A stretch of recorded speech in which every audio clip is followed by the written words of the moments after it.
is to focus on progress and not on perfection. When you get things done, and that is when you start moving forward. To focus on progress, to focus on movement instead of perfection.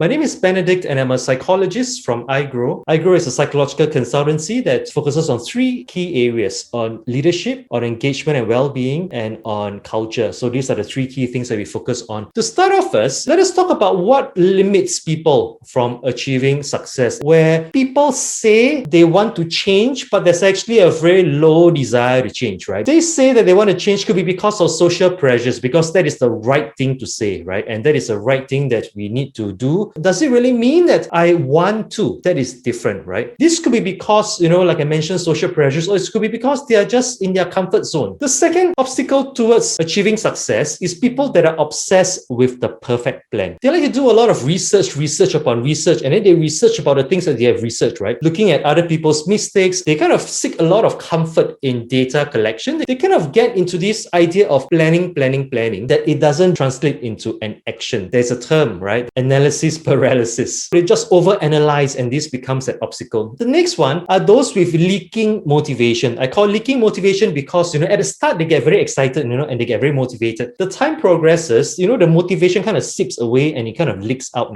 So in the end, it becomes depleted. I want to focus on the next part right now, on our behaviors. The first point that I want to talk about is to focus on progress and not on perfection. When you get things done, and that is when you start moving forward. To focus on progress, to focus on movement instead of perfection. In order for us to strive towards perfection, there's a theory that we need to spend 10,000 hours doing the same thing over and over again in order for us to gain mastery and perfection of it. It doesn't mean that, if you keep wanting and aspiring to be perfect, but you don't get some of the things done, then that is not going to start you on that journey. So that is that one important thing that I want you to know and to share that with other people. To focus on progress and not on perfection.